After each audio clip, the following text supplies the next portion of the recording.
think a lot confirmed a lot of things, but then also, Washington's a good team, and we didn't help ourselves with some of the mistakes that we made. But overall, we have to evaluate some more things and look at a few other issues that we can get corrected and get them done today. So, looking forward to having our guys be at their best this weekend again. Same approach.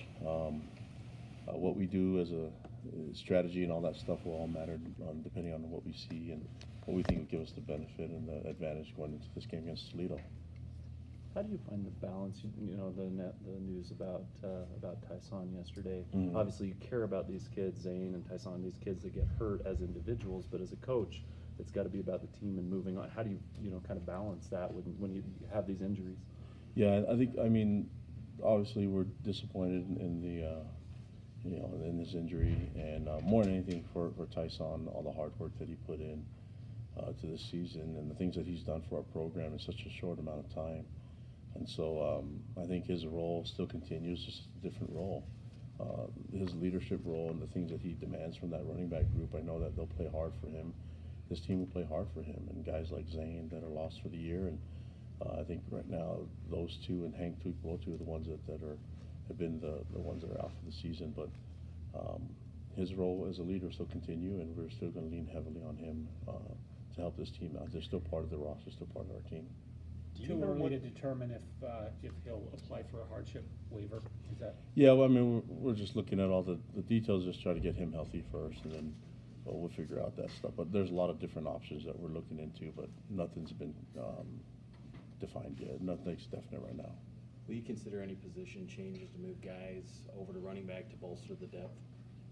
Yeah, we might. I mean, I think we have a lot of good players there. I mean, this is up to Lopini and Soup and Sione and others that are there playing that position, So we'll see how it goes. We feel like there's a good group of players there to begin with, and if you're talking about Tyler Algier, we'll see what it looks like this week.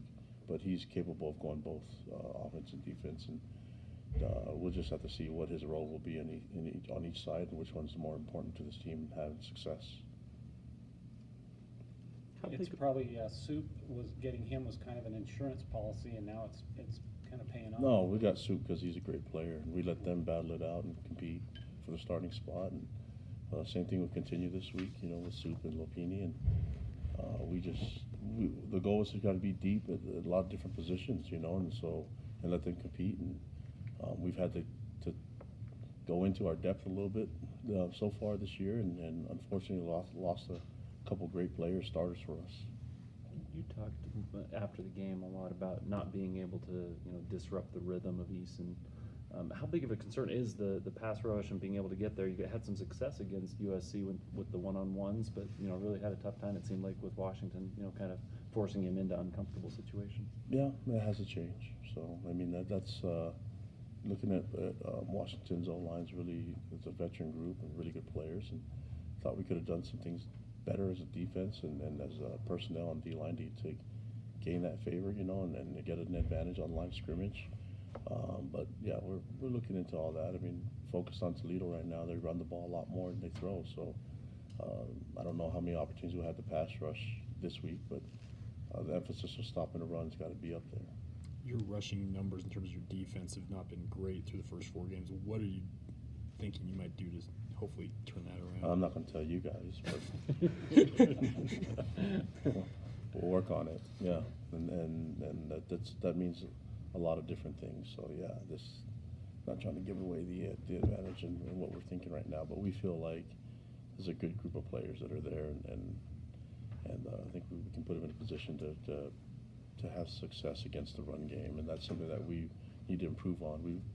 That has to happen this week. Why do you think that the defensive rushing numbers have been what they have been? We've got to get some good runners, and we haven't been able to. The first week we didn't tackle very well, and there's a lot of different things that we can improve on. And so I thought we've improved on that. A lot of new bodies in the game and stuff like that. And we've had some injuries along the way, so we've had to move some positions to get the right guys on the field. But when it all comes down to it, we just have to execute better defensively. So there's not really one answer I can give you that's going to make everyone happy, other than we're working on it hard, and our guys are going to work hard this week, and I have a good feeling that we can get it fixed. beyond their ability to run the ball, what else stands out to you about this Toledo team? Yeah, they're physical. They played a tight game against Kentucky. They put up a lot of points, and they can run the ball. They're really big physical back.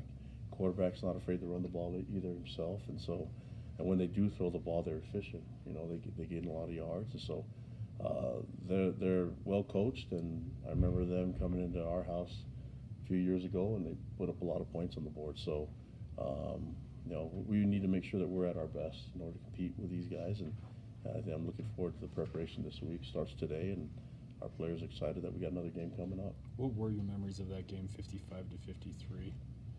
That it was probably a defensive nightmare, almost like the UCLA Washington State game this weekend. So, yeah, I mean that's what I would say. Yeah, it was hard. It was a hard game, but we learned a lot from it. And fortunately, we were able to get the win. But that was a good game. Showed a lot of explosiveness. Great athletes on the field. I can't remember the running back's name, but he against Jamal was a cool matchup. Kareem Hunt. Yeah, so they did some really good things, you know.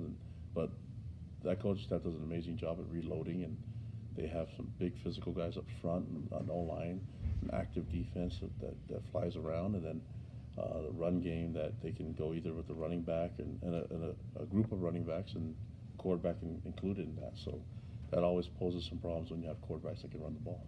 Through 4 games, can you kind of give us a progress report now with the schedule changing a little bit?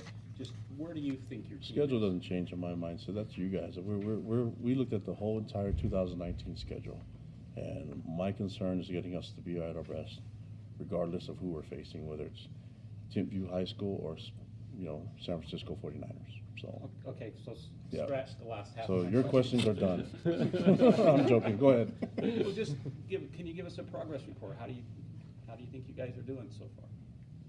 Yeah, I'd like us to play at our best. I don't look back in the past other than the lessons we can learn from it, and whether we won or lost, I got to be focused on Toledo. So, nice trick question. There was a lot of Next. talk about the first 4 games having 3 ranked teams for Power 5 schools. But what about this next set You of and 4? you and Jay Drew have been talking a lot together, huh? Well, I did replace him. So. But these next 4 games, it involves 2 really long road trips, and involves Boise State and Utah State, which you can't take lightly. I didn't even know about that. All I know is we're going to Toledo on Thursday, and we're going to practice hard. And that's all we're focused on, Toledo and the lessons that we learned from Washington. We learned a lot of lessons. Seemed like the game 1 and game 2 were so long ago, you know. So other than the lessons that we learned from it, and right now we're trying to create some memories for this weekend and try to focus on that.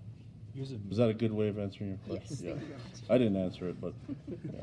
I didn't don't think you'd even. give me much, You gave that's me the fine. 4. Yeah, I don't know who. Right now, we're focused on this game. Mm-hmm. That's all that matters, and getting better. This is the second of 4 road trips this year to the Eastern Time Zone. You guys have. Oh, it is. I just- You guys are giving me a history I know. report Sorry, on what we're, we did. we're breaking this Yeah. down for you, but Tell me my favorite food right now too, and while you're at it. spaghetti. Nope, it's anything. Okay, fair Yeah, so, you got a lot to learn, guys. But if you guys, do you feel like you guys have gotten better in terms of handling that 2 time zone change? I think college football, it doesn't really matter to me, the way you travel and things like that. We line up and play whoever's up there next. So you guys are turning me into Belichick pretty soon with these questions. Kalani, some Okay. coaches, once a guy enters the transfer portal, have basically said they're done Yep. at their program. But obviously, you don't have that philosophy because you allowed Bo Tanner, for example, back. Can you talk about your philosophy, why you do that, and then also, Okay. what about Bo made it that you allowed him to come back? When I think about USC had that happen too, you know, with Clay. And if you know me, I'm always going to be about the players first. And really, when we talk about the portal, it's about what they want to get done and what they want to accomplish. And so I don't think you completely slam the door shut on them. I think that my job is to help them, help these young men find their path, and then there's a way of doing it where you can be included in the decision making, but also know that you support them. So we have some guys that are out there and went the portal, and they're out there doing great, and I have a great relationship with all of them, and then trying to find how they did this last week, you know, stuff like that. So if they're part of our team, I think it's hard for me to just say goodbye and never talk to them again, especially if they need my help. So that's why the portal for me is kind of a, you know, it's more opportunities to discuss and communicate more than just slam the door shut.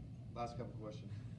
Second road game of the season, do you have any sort of a different approach that you did to Tennessee with being on the road, or just more of the same?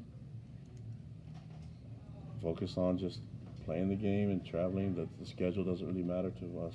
What matters now is just practicing Monday, and other than if there's going to be a weather delay or anything like that, I try to keep these guys focused on it. So, yeah, I'm not trying to be rude. I'm just, the past is the past, guys.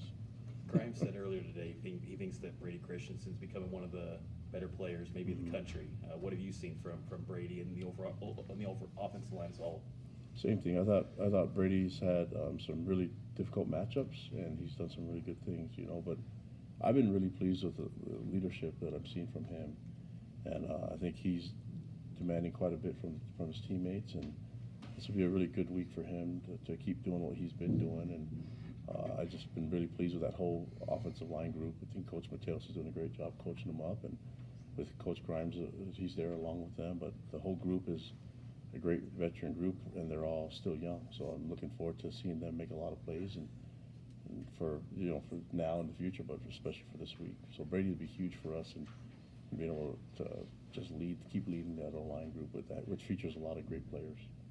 Kalani, you said after the game that you thought guys might have been trying to do too much, and that's kind of a human nature thing when you're behind to maybe try and press. How do you try and limit that, you know, in those tough situations, or try and get guys to stay, you know, within themselves?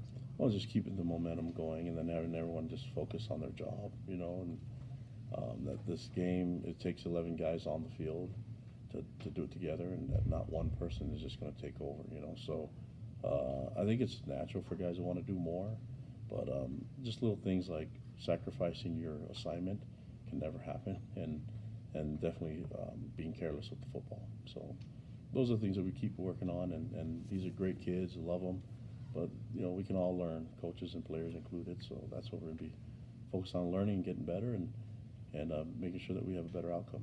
Anything else? All right, guys, thank you. Thanks, Coach. Remember my favorite